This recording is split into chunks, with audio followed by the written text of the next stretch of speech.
ನಿಮ್ಮೆಲ್ಲರ ಸಹಕಾರ, ಪ್ರೋತ್ಸಾಹ, ಆಶೀರ್ವಾದ ಇರಬೇಕು ಅಂತ ಈ ಮುಖಾಂತರ ಹೇಳ್ತೀನಿ. ಎಲ್ಲರಿಗೂ ಧನ್ಯವಾದಗಳು. ಶುಭವಾಗಲಿ, ಒಳ್ಳೆಯದಾಗಲಿ.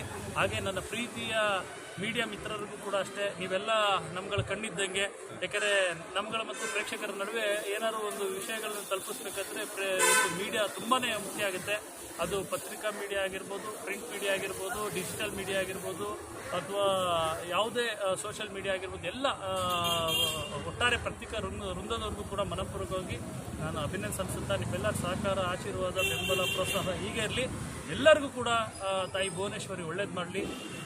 ಎಲ್ಲೇ ಇರು, ಹೇಗೆ ಇರು, ಎಂದೆಂದಿಗೂ ನೀ ಕನ್ನಡವಾಗಿರು. ಜೈ ಕರ್ನಾಟಕ ಮಾತೆ. ಕನ್ನಡಕ್ಕೆ ಕೈ ಎತ್ತು, ಇನ್ನು ಕೈ ಕಲ್ಪವೃಕ್ಷ ಆಗುತ್ತೆ. ಹಾಗಾಗಿ ನಾವು ಎಲ್ಲೇ ಇದ್ರೂ ಏನಿದ್ರು ಕನ್ನಡವನ್ನು ಬಿಡಲ್ಲ, ಕರ್ನಾಟಕವನ್ನು ಬಿಡಲ್ಲ, ಕನ್ನಡಿಗರನ್ನು ಬಿಡಲ್ಲ. ನಾವೆಲ್ಲ ಒಗ್ಗಟ್ಟಾಗಿ ಒಟ್ಟಾರೆಯಾಗಿ ವಿಶ್ವ ಪ್ರೊಡಕ್ಷನ್ ಸಂಸ್ಥೆ ಮುಖಾಂತರ ಒಳ್ಳೊಳ್ಳೆ ಚಿತ್ರಗಳನ್ನು ಇರ್ತೀವಿ.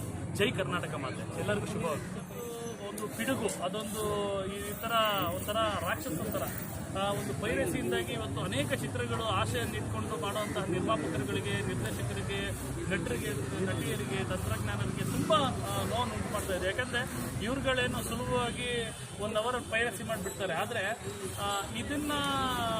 ಇದಕ್ಕೆ ಬಂಡವಾಳ ಹೂಡಿ ಕೋಟಿಗಟ್ಟಲೆ ಇವತ್ತು ಲಕ್ಷಾಂತರ ಜನಕ್ಕೆ ಉದ್ಯೋಗ ಸಿಗ್ತಾಯಿದೆ. ಅದರಿಂದ ಇವತ್ತು ಒಂದು ಚಿತ್ರ ಅಂದರೆ ಬರೀ ಚಿತ್ರವನ್ನಾಗಿ ನೋಡಬೇಡಿ ಪೈರಸಿ ಮಾಡೋರು.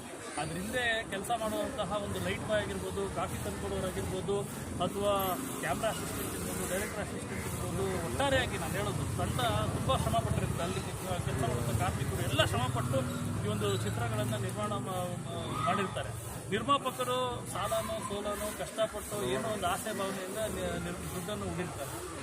ನಿರ್ದೇಶಕರು ಒಂದು ಕನಸನ್ನು ಕಟ್ಕೊಂಡು ಒಳ್ಳೆ ಚಿತ್ರ ಕೊಡಬೇಕು ಅಂತ ಬಂದಿರ್ತಾರೆ. ನಟ ನಟಿಯರು ಏನೋ ಒಂದು ಅದ್ಭುತ ಮಾಡೋಣ ಅಂತ. ಬಟ್ ನೀವು ಈ ಥರವಾಗಿ ಪೈರಸಿಗಳನ್ನು ಮಾಡಿದಾಗ ಎಲ್ಲೋ ಒಂದು ಕಡೆ ನೀವು ನಿರುದ್ಯೋಗವನ್ನು ಸೃಷ್ಟಿ ಮಾಡ್ತೀರಾ ಅನ್ನೋದಕ್ಕೆ ನಾನು ಹೇಳೋಕ್ಕೆ ಇಚ್ಛೆಪಡ್ತೀನಿ. ಹಾಗಾಗಿ ಪೈರಸಿಗಳನ್ನು ತಡೆಗಟ್ಟಬೇಕು. ಅದಕ್ಕೆ ಮೀಡಿಯಾದವರು ಕೂಡ ಸಂಪೂರ್ಣ ಬೆಂಬಲ ಕೊಡಬೇಕು. ಪೈರಸಿ ವಿರುದ್ಧ ನಮ್ದು ಯಾವಾಗಲೂ ಧ್ವನಿ ಇದ್ದೇ ಇರುತ್ತೆ. ಪೈರಸಿ ಒಂದು ದೊಡ್ಡ ಪಿಡುಗು, ಅದನ್ನು ನಾಶ ಮಾಡಲೇಬೇಕು ಅಂತ ಈ ಮುಖಾಂತರ ರಾಜ್ಯ ಸರ್ಕಾರ, ಕೇಂದ್ರ ಸರ್ಕಾರಕ್ಕೆ ಕೇಳ್ಕೊತೀನಿ. ಪೊಲೀಸ್ ಇಲಾಖೆಯಲ್ಲೂ ಕೂಡ ನಾನು ವಿನಂತಿ ಮಾಡ್ತೀನಿ.